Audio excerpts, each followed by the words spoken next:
Hey, what's going on, guys? So today I wanted to have a discussion about whether or not Dragon Ball Super wasted bringing back Vegito, and I think now's the time to have this discussion now that Dragon Ball Super has ended, as well as the fact that, if I'm not mistaken, the Dragon Ball Super English dub is getting very close to introducing Vegito into the series. It might have already done so. I haven't been keeping up with the English dub for Dragon Ball Super, though I have seen a few episodes pop up here or there, a few clips on my Twitter timeline, so I have a rough idea of where the anime currently is on the dub broadcast. And I've been going back and I've been looking at the Dragon Ball Super episodes, and one of the things that really stands out is that when you compare the Future Trunks saga to the revival of Frieza saga and the Battle of God saga, it feels as if it was very rushed. It feels as if it was condensed in order to hit a lot of plot points, and most importantly, the most obvious is the fact that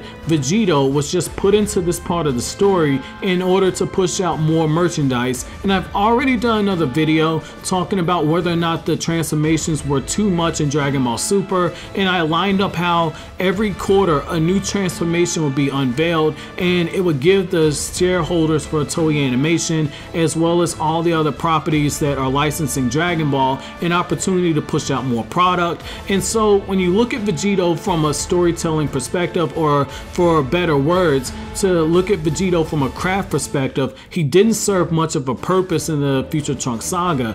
Think about it. Was Merged Zamasu that much of a threat in comparison to Goku and Vegeta? And the reason why I say this is when we got the father-son Gallic gun, they managed to hold off Merged Zamasu for a little bit. When we got Goku using the Kaioken and stacking on the 10 times multiplier with it, he managed to push back Merged Zamasu. Then when you go into Akira Toriyama's specific notes about Zamasu as a character, one of the things that he said was that 2 Super Saiyan Blues should have been enough to take down any fusion of Zamasu. And so when you look at that and you look at what the original creator intended, and then when you look at this bullshit that we got in the anime, it makes it very clear that this was wasted. And another reason why I feel like this was a wasted opportunity is, while on one hand we did have a lot of foreshadowing that Goku and Vegeta would be working together and that at some point they would be using fusion,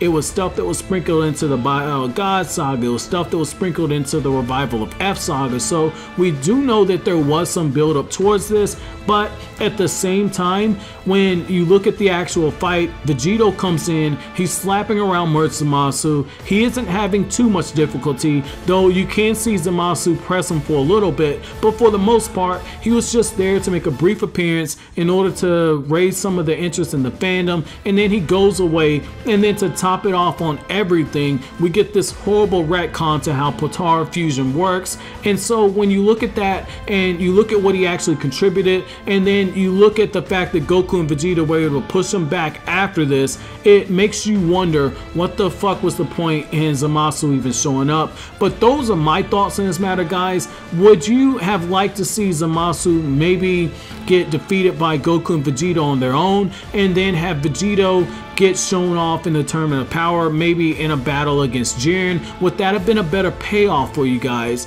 And as always, guys, if you like anything I had to say, don't forget to comment, rate, subscribe, share. Thank you so much for watching to the end of the video, guys. Have an awesome day.